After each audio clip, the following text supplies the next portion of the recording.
Good morning children. आप सब कैसे हैं बच्चों? सब लोग अच्छे हैं? स्वस्थ रहिएगा, अच्छे से खाइएगा पीजिएगा, अपनी सेहत का ध्यान रखिएगा। नेक्स्ट वीक से आपके एग्ज़ाम्स स्टार्ट होने वाले हैं। टाइम टेबल आप लोगों के पास पहुंच गया है, पोर्शन भी आप लोगों के पास पहुंच गया है, आपको बता दिया गया है और आपको क्या करना है अभी आपको पता है। आपका काम खूब ध्यान से, मेहनत से और ईमानदारी से अपनी पढ़ाई को करना है। ठीक है बेटा, कोई चिंता नहीं करिएगा, बिल्कुल परेशान होने की ज़रूरत नहीं है। इत्मीनान से आराम से बैठ के पढ़ाई कीजिएगा और जो भी पढ़ाया गया है पोर्शन में, मैंने आपके 4 चैप्टर रखे हैं, पढ़ाए जाता है। आप 4 चैप्टरों में से आपके आएगा। बहुत ध्यान से अपने चैप्टरों को रिवीजन करिएगा। जो वीडियो दिए हैं मैंने आपको, जिनमें समझाया है, उनको देख लीजिएगा और बुक के बीच में से भी अच्छे से एक एक पैराग्राफ पढ़िएगा, क्योंकि क्वेश्चन आपसे कहीं से भी पूछा जा सकता है। ठीक है बेटा, बहुत ध्यान से पढ़िएगा। आपके क्वेश्चन MCQ टाइप से होंगे, यानी कि मल्टीपल चॉइस वाले होंगे, बहुविकल्पीय प्रश्न के होंगे, यानी कि एक प्रश्न होगा और उनमें आपको चॉइस दी गई होंगी। उन चॉइस में से आपको जो करेक्ट आंसर है उस पर आपको टिक करना होगा। ठीक है, यहाँ पर इस बार आपका लिखने का कोई काम नहीं है। आप ध्यान से क्वेश्चन को अपने फ़ोन स्क्रीन पर देख करके पढ़ेंगे और जो चॉइस आपको ठीक लगती है उस पर आप टिक मार्क करेंगे। क्लियर है? इत्मीनान से पढ़िएगा, अच्छे से टाइम दे करके। आपके 40 क्वेश्चंस आएंगे पेपर में और 45 मिनट का आपके पास समय होगा। ठीक, इसलिए बहुत जल्दीबाजी करने की ज़रूरत नहीं है। आराम से, मतलब भर का आपके पास समय है, आप उसको आराम से कर पाएंगे। क्लियर है बेटा?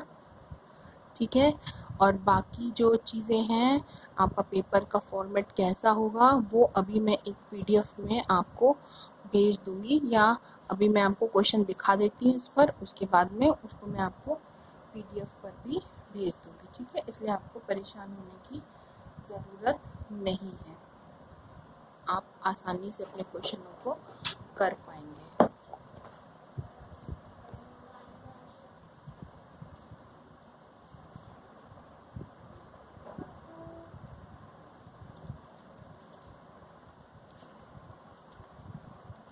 वैसे तो आपने अपने प्रश्न में, जो भी आप प्रश्न करते हैं क्वेश्चन पेपर पर, स्कूल में आपने किए, उनमें भी स्टार्टिंग में क्वेश्चन दिए होते हैं बहुविकल्पीय टाइप के, उसी तरीके के क्वेश्चन होंगे। 3 उनके ऑप्शन होंगे, उन 3 में से आपको ऑप्शन को चुनना है।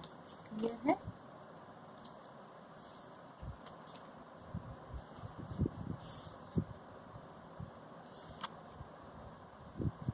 देखिए, जैसे फॉर एग्जांपल ये देखिए, इस तरीके से आएगा आपका क्वेश्चन पेपर। जैसे आपको क्वेश्चन दिया गया, इग्निस का अर्थ है, ठीक है, आग, पानी या दूध।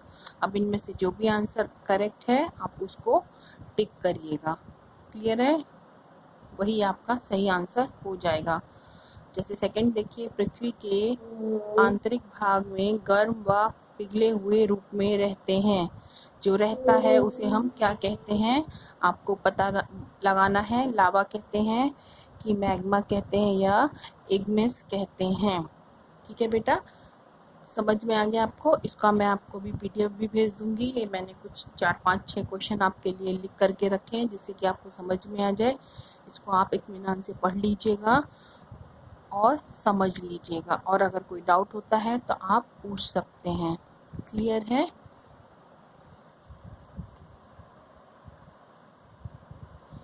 क्वेश्चन पेपर के लिए मुझे आपको यही बताना था। अब 4 चैप्टर हैं आपके, मल्टीपल चॉइस क्वेश्चन हैं, 3 ऑप्शन हैं, उन 3 में से आपको एक टिक करना है। 40 क्वेश्चन मीन्स 40 क्वेश्चन आएंगे, 45 मिनट आपको टाइम मिलेगा, और आप हिंदी मीडियम वाला पेपर करेंगे, ना कि इंग्लिश मीडियम वाला।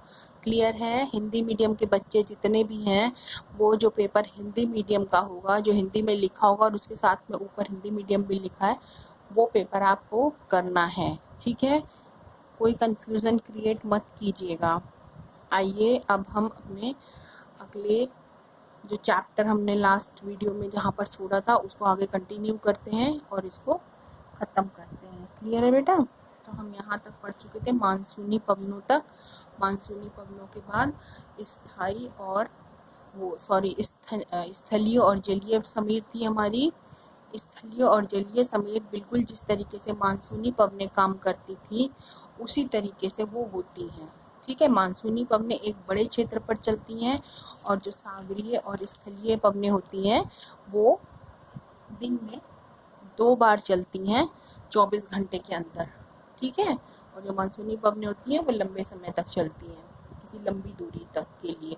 और जो स्थलीय और सागरीय समीर हैं वो 24 घंटे में 2 बार अपने दिशा को परिवर्तित करती हैं, ठीक। सागरीय समीर जो हैं दिन में सागर से स्थल की ओर चलती हैं। ध्यान रखिएगा, सागरीय समीर आपकी दिन में चलती हैं और वो भी किधर से चलती हैं? स्थल से सागर की ओर, क्योंकि सागर में उच्च वायुदाब और स्थल पर निम्न वायुदाब होता है। अब निम्न वायुदाब क्यों होता है? क्योंकि स्थल पर गर्मी अधिक होती है और गर्मी अधिक होने के कारण वायुदाब निम्न हो जाता है।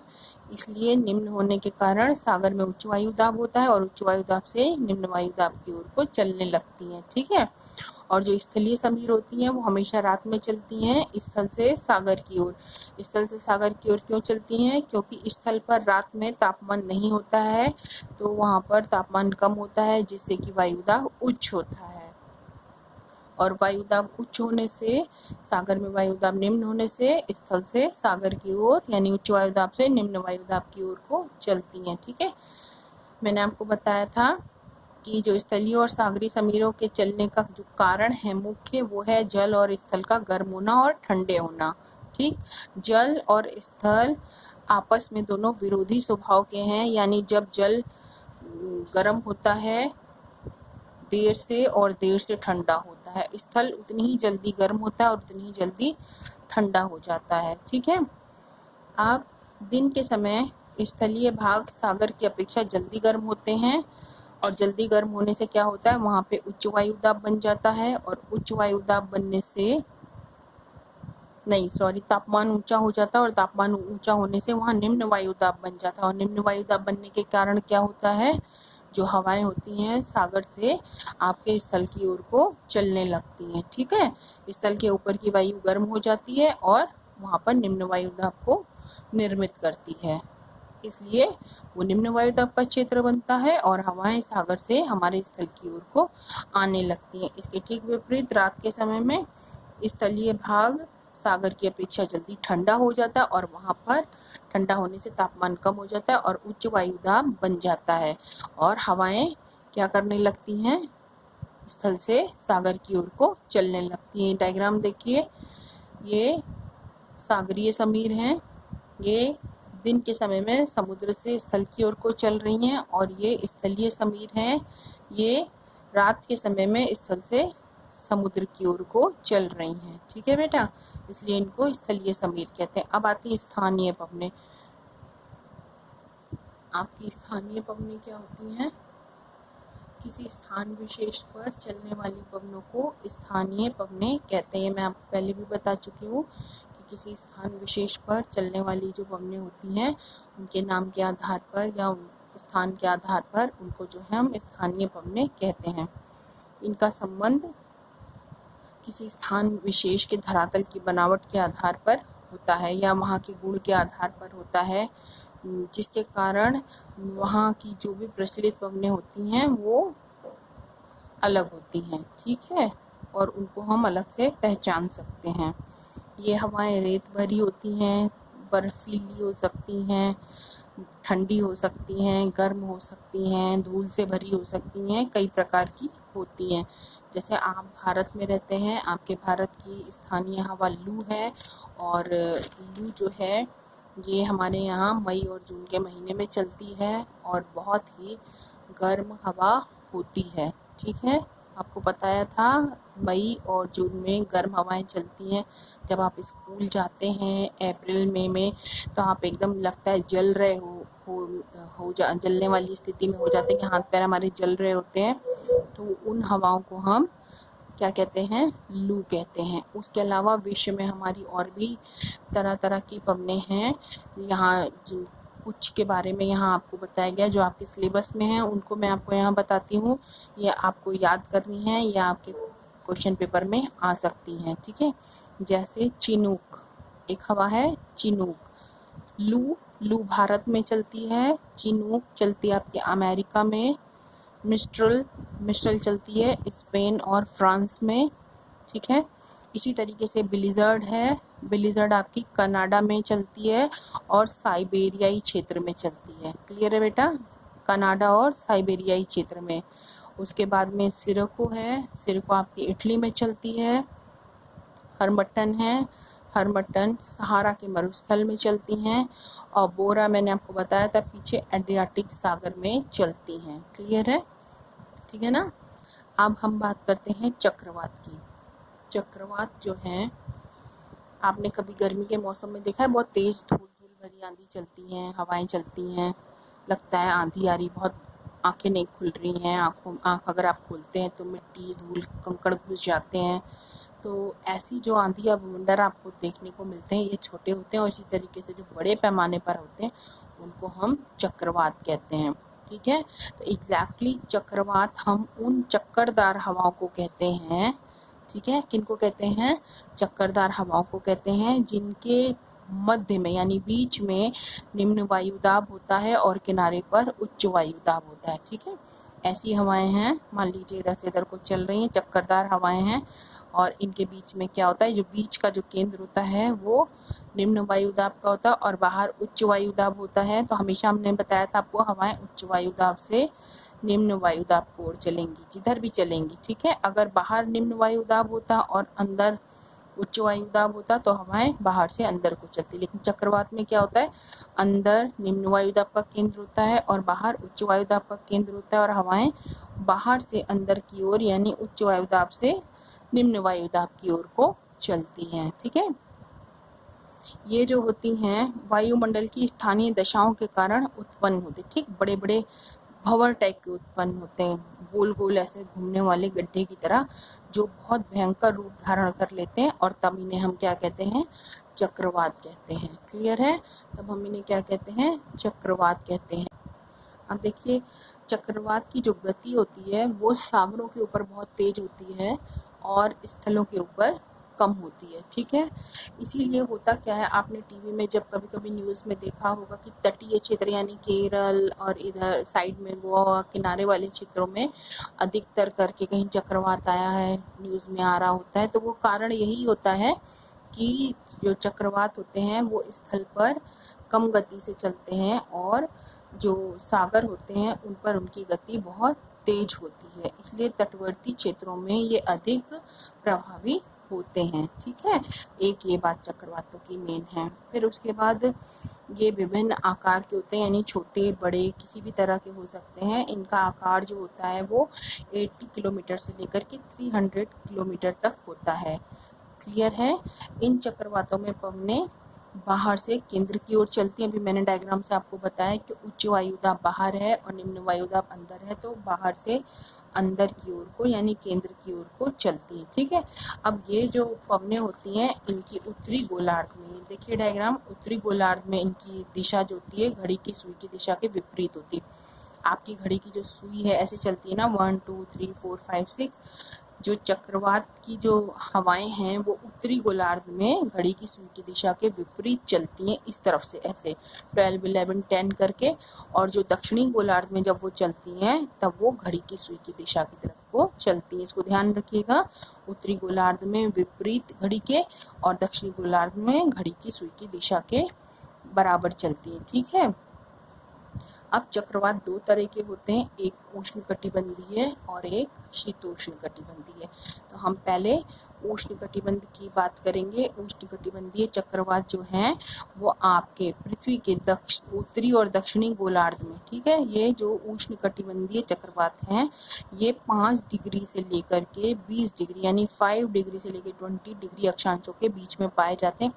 यानी भूमध्य रेखा 0 डिग्री से लेकर के आप स्टार्ट कीजिए 5 डिग्री उत्तरी अक्षांश से 20 डिग्री और दक्षिणी अक्षांश 5 डिग्री से लेकर के 20 डिग्री दक्षिणी अक्षांश, ठीक है, इसके बीच में पाए जाते हैं। कौन से चक्रवात? उष्णकटिबंधीय चक्रवात। भारत में जो उष्णकटिबंधीय चक्रवात आते हैं वो बंगाल की खाड़ी से उत्पन्न होना शुरू करते हैं, इस बात को ध्यान रखिएगा। भारत में जो भी चक्रवात हैं वो बंगाल की खाड़ी से उत्पन्न चक्रवात होते हैं और पश्चिम बंगाल, उड़ीसा, आंध्र प्रदेश व तमिलनाडु, ठीक है, ये कौन से चक्रवात हैं? बंगाल की खाड़ी वाले चक्रवात हैं, ठीक है।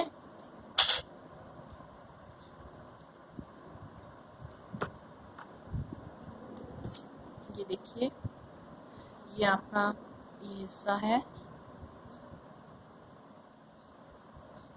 क्लियर है? ठीक है बेटा, ये आपने देखा। आप देखिए, ये आपकी यहाँ हो गई बंगाल की खाड़ी,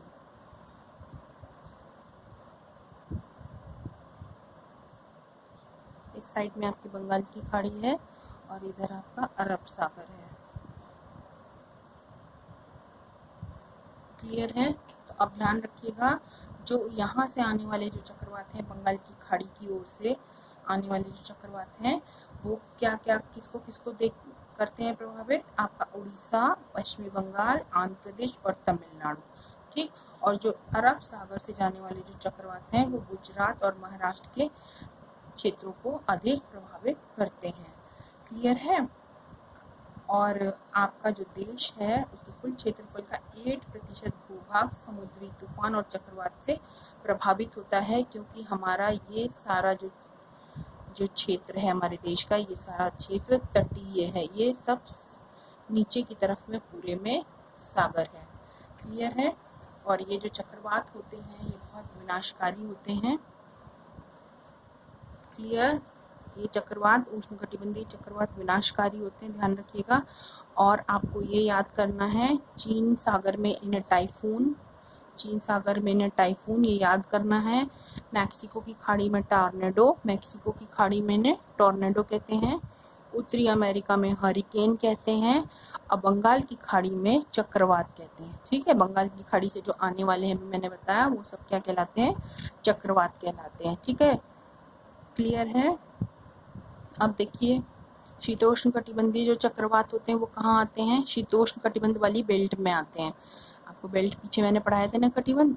तो ये चक्रवात कहाँ मिलते हैं? उत्तरी और दक्षिणी गोलार्धों में 30 डिग्री से 65 डिग्री अक्षांशों के बीच में, यानी 30 डिग्री से 65 डिग्री अक्षांशों के बीच में ये चक्रवात मिलते हैं, ठीक है। ये आकार में बहुत बड़े होते हैं लेकिन इनकी गति कम होती है, इसलिए ये नुकसान कम करते हैं। ऊपर अभी मैंने बताया ना, जो उष्णकटिबंधीय चक्रवात हैं वो बहुत विनाशकारी होते हैं क्योंकि उनकी गति बहुत तेज होती है। और जो शीतोष्ण कटिबंधीय चक्रवात हैं वो बड़े होते हैं आकार में उष्णकटिबंधीय चक्रवातों से भी ज़्यादा, लेकिन उनकी गति क्योंकि कम होती है इसलिए वो विनाशकारी कम होते हैं। अब आइए देखते हैं कि हम चक्रवातों से बचाव के लिए क्या उपाय कर सकते हैं। चक्रवातों से बचाव के लिए हम ये सारे उपाय कर सकते हैं, जिनमें पहला उपाय है कि संचार माध्यमों के द्वारा, यानी सरकार द्वारा अगर हमें कोई सूचना मिलती है कि हम मछली पकड़ने ना जाएं या समुद्र के किनारों पर ना जाएं तो हमें उसका पालन करना चाहिए, ठीक है। चक्रवात की चेतावनी प्राप्त होने पर समुद्र तट या नदियों के क्षेत्रों से हमें दूर हटके किसी सुरक्षित स्थान पर चले जाना चाहिए, सेकंड पॉइंट। फिर थर्ड पॉइंट है, चक्रवात आने पर मकानों के ऊपर के टीन शेड उखड़कर उड़ जाते हैं, अतः दरवाजे और खिड़कियां बंद करके मकान के भीतर ही रहें, ठीक, क्लियर है? अच्छे से खिड़की दरवाजे आपने बंद कर लीजिए और घर के अंदर रहिए। नेक्स्ट पॉइंट है, अगर चक्रवात आने की सूचना मिलती है, चक्रवात आ जाता है तो क्या करेंगे? टूटे हुए पुल, घर यानी बड़े बड़े भवन, पेड़, बिजली के खंभे और तारों को नहीं छुएंगे और बिजली के घरों की लाइन को हम कट कर देंगे, ठीक है, यानी मेन स्विच को हम ऑफ कर देंगे। फिर हम क्या करेंगे? बाढ़ के पानी में नहीं जाएंगे और जहरीले और जीव जंतु वहाँ पर होते हैं उनसे हम क्या रहेंगे? सावधान रहेंगे, ठीक है। चक्रवात आने की सूचना मिलने पर खाने पीने की सामग्री व पेयजल को सुरक्षित स्थान पर रख लेंगे, ठीक है, और एक वाटरप्रूफ बैग में रखेंगे। कुछ गर्म कपड़े रख लेंगे क्योंकि तूफान आने से मौसम सर्दी वाला हो सकता है। और ये सब चीज़ों को हम अपनी सुरक्षा की दृष्टि से अपने पास सुरक्षित करके रख लेंगे। ये बात हो गई चक्रवातों की। ठीक है बेटा, अब प्रति चक्रवात आता है एंटी साइक्लोन। प्रति चक्रवात क्या होता है? प्रति चक्रवात में वायु की दिशा चक्रवात के विपरीत होती है। ठीक है, अभी मैंने बताया जो चक्रवात होते हैं आपके, वो हमने बात की थी कि जो हमारे चक्रवात होते हैं उनकी दिशा बाहर से अंदर की ओर को होती है। ठीक है, बाहर से कैसी होती है? अंदर की ओर। बाहर से अंदर की ओर को क्यों होती है? क्योंकि यहाँ पर निम्न वायुदाब होता है और यहाँ हमारा उच्च वायुदाब होता है, और हवाएं उच्च वायुदाब से निम्न वायुदाब की ओर को चलती हैं। ये हमारा था चक्रवात। ठीक है, अब हम प्रति चक्रवात की बात करते हैं। प्रति चक्रवात हमारा जस्ट इसका उल्टा होता है। ठीक है, इसमें क्या होता है? यहाँ उच्च वायुदाब होता है और बाहर की ओर को निम्न वायुदाब होता है। ठीक, अब आप बताइए हवाएं किधर से किधर को चलेंगी? हाँ, वेरी गुड, हवाएं उच्च वायुदाब से निम्न वायुदाब को चलेंगी, यानी कि हवाएं अंदर से हमारी बाहर को चलने लगेंगी। जस्ट उल्टा, ये बाहर से अंदर को जा रही थी और ये अंदर से बाहर को जाएंगी। ठीक है, और इसलिए इनकी गति धीमी होती है।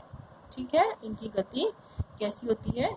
धीमी होती है और मौसम सामान्य रहता है, जिससे कि कोई भी बहुत नुकसान नहीं होता है। ठीक है, प्रति चक्रवात की उपस्थिति चक्रवात की समाप्ति का सूचक है, यानी कि जब प्रति चक्रवात आता है तो ये हमको समझ लेना चाहिए कि अब हमारा जो चक्रवात, जो तूफान आने वाला है, वो हमारा शांत होने वाला है, समाप्त होने वाला है। ठीक है, यानी जो हमारी सामान्य हवाएं चलती हैं वो इस स्थिति में चलती हैं। क्लियर है, जिसमें हमको कोई भी भारी नुकसान नहीं होता है। तो बच्चों, आप लोगों ने इसको अच्छे से समझ लिया होगा मेरे हिसाब से, और अगर कोई प्रॉब्लम है तो आप मुझसे पूछ सकते हैं, मैं आपको बिल्कुल बताऊंगी। और ये आपकी एक्सरसाइज है, इनकी अभी मैं आपको PDF भेज दूंगी। ये वर्क आप एग्ज़ाम के बाद अपनी कॉपी पर करेंगे। ठीक है, इसको संभाल के रख लीजिएगा, सेव कर लीजिएगा। अभी आप अपना एग्ज़ाम की तैयारी करेंगे, बहुत अच्छे से तैयारी करिएगा, अच्छे से समझ लीजिएगा, कोई भी प्रॉब्लम क्रिएट मत कीजिएगा, ना पैनिक होइएगा। ठीक है, ये वर्क पेपर ख़त्म हो जाएंगे उसके बाद आप करेंगे। क्लियर? ऑल द बेस्ट बच्चों, थैंक यू।